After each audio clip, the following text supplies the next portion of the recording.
ఇక ఏపీ రాష్ట్ర ఉద్యోగ కల్పన వ్యవస్థాపక అభివృద్ధి సంస్థ సీడాప్ ద్వారా 50,000 మందికి ఉద్యోగాలు కల్పించాలని లక్ష్యంగా పెట్టుకున్నట్టుగా విద్యా ఐటీ శాఖల మంత్రి నారా లోకేష్ తెలిపారు. అంతర్జాతీయ అవకాశాలను మన విద్యార్థులు అందిపుచ్చుకునే విధంగా సీడాప్ ఓమ్ క్యాంప్ ద్వారా విదేశీ భాషలపై శిక్షణ ఇస్తున్నట్లు వెల్లడించారు. ఈ నెలలోనే నైపుణ్య పోర్టల్ను ప్రారంభిస్తున్నట్టుగా లోకేష్ ప్రకటించారు.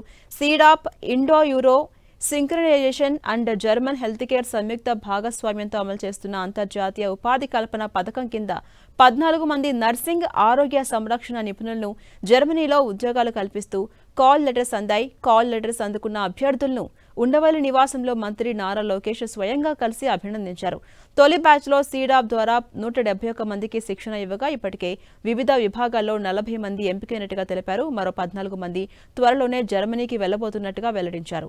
మిగతా వారికి ఉద్యోగాలు లభిస్తాయని ఆయన ఆకాంక్షించారు. ఇకపై చదువుతో పాటు విదేశీ భాషల్లో శిక్షణ ఇచ్చేలా చర్యలు తీసుకున్నట్టుగా చెప్పారు. జర్మనీలో కొలువులు పొందిన ఒక్కొక్కరు మరో 10 మంది ఉద్యోగాలు సాధించేలా మార్గదర్శకం చేయాలని పిలుపునిచ్చారు లోకేష్. విదేశీ ఉద్యోగాలతో కలలను సాకారం చేసుకుని కుటుంబాలకు గర్వకారణంగా నిలవాలని తెలిపారు. సమాజ అభివృద్ధిలో మహిళా సాధికారత కీలక పాత్ర పోషిస్తుంది అన్న లోకేష్, మహిళలను కించపరిచే సినిమాలు కూడా విడుదల కాకుండా అడ్డుకోవాలన్నదే తమ అభిమతమని స్పష్టం చేశారు.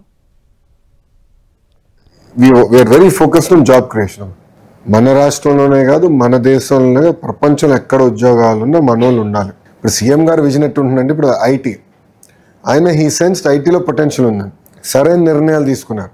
గ్లోబల్ వర్క్ ఫోర్స్లో ఇండియన్స్ తీసుకుంటే దాంట్లో 30% ఇప్పుడు తెలుగులో వచ్చేసారు. ఐటీ 30%. సిమిలర్లీ ఇప్పుడు నర్సింగ్లో రావాలి. వేరే అదర్ మన even drivers there huge opportunity in Europe. Then there opportunity in next generation technologies like quantum computing, AIML, అది బిగ్ ఫోకస్ మాకు.